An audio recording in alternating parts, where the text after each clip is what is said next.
You know, sometimes truth hurts. And I've noticed that our people don't want to talk about the truth. You know, we talk about racism, but we don't talk about the history of racism. In order for you to understand how to combat something, you got to know where it began and where it thrived at.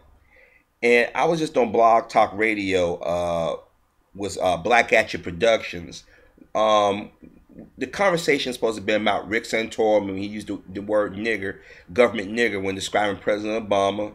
Then it switched into reality television. Then it switched into religion. Then it switched to homosexuality. Now, some of the callers I agree with to a certain degree, and they agree with me to a certain degree, which that's fine. We're human beings. We all have different perspectives. But some of the people that was in the chat room, I'm reading the chat while we're talking, got pissed off because we was talking about homosexuality. And they said, oh, we need to go to college. Let me tell you something. The gay community has joined forces with the Republican Party and these extreme groups. And when we point this shit out to our brothers and sisters who are gay, lesbian, and transgender who look like us, they get offended because they don't want to be called out that they've been played. Just like the black church has been played. Just like our organizations, the NAACP, Rainbow Push, the Congressional Black Caucus, the Urban League have been played. You cannot talk about racism and not talk about the effects across the board. People keep saying, well, Harvey, how can we fix the things in our community? Well, guess what? We got to talk about these things. You just can't say whites hate us and say it goes back to throughout history. But you got to talk about how they infiltrated our community, how they turned our own people against each other.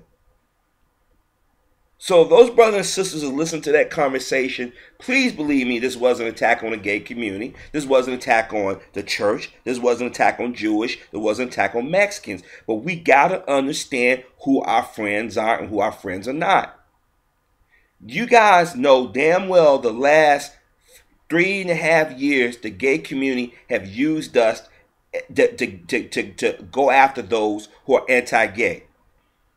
They say the black community is the most homophobic, which we know that's not true. Go to a fucking church. Go to a fucking school. Or just watch people walk in and out of their homes. What our issue with it is that it's being rammed down our throats. I know, don't go there with the laughter and jokes. I just know what I just did and said. Excuse me. But that being said, don't equate homosexuality with being black. Gay is not the new black. Don't let the church pastors tell you not to do and get certain things, but yet they're driving around in nice cars, living in fancy homes, and then meet with these politicians and telling you how you should vote. And yet our community doesn't get any better. In fact, things get worse. Don't let somebody tell you to join forces with another person of color who never marched you, don't live in your communities, but when they get their nigger mom want to run and tell you you must support us, you put a guilt trip on us. Then joins the enemy. That is white racism. That is insidious. And as black folk, if we keep running and tucking our tail and not addressing all, we're always going to be chasing our tail. Everybody wants to tell us how we should react and respond, and then when we do, and then brothers and sisters say, you know what, we got to address it from a historical standpoint. We got to talk about how the church has neutered us, or spayed us, whatever term you want to use.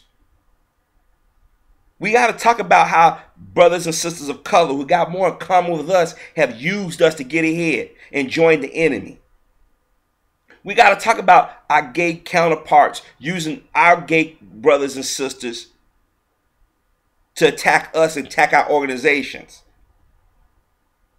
You can't sit back and not talk about racism and not talk about it all.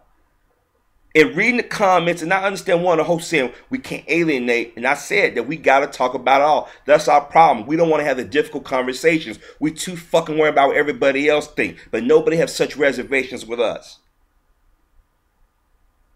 When we talk about the male-female disagreements, you got to talk about how racism played a factor in that.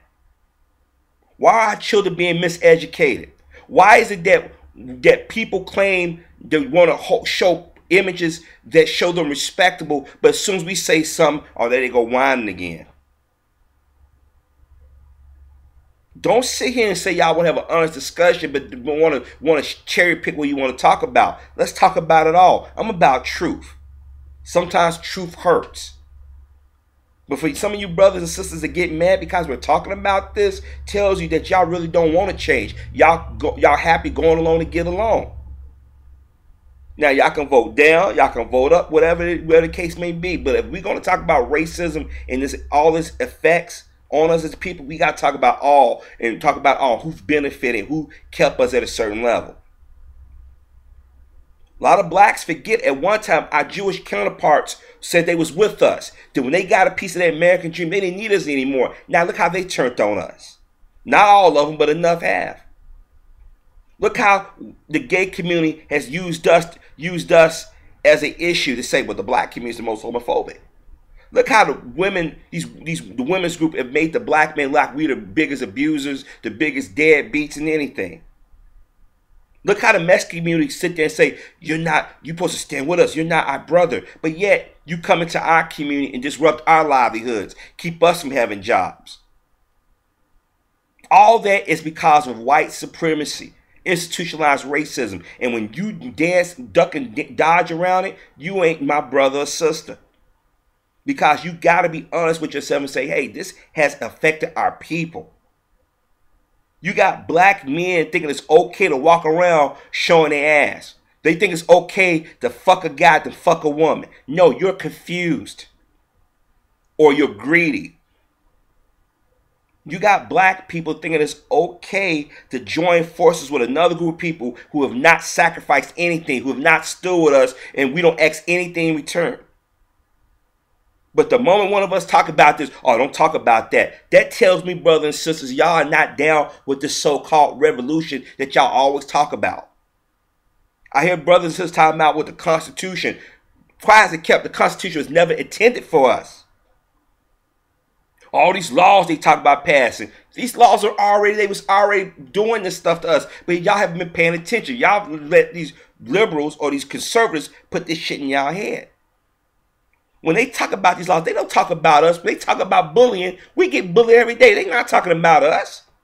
When they talk about hate crimes, they're not talking about us. But the moment a brother and sister point this shit out, oh, don't say nothing. Oh, man, you're going to alienate people. Fuck those people who's going to run away. They was never going to stand with us in the first place. I'm sorry, but I'm not here to hold somebody in. I'm not here to coddle them. For 500 fucking years, we've been coddling people. We've been allowing people to fuck us over. Turning other cheek shit, that's not me.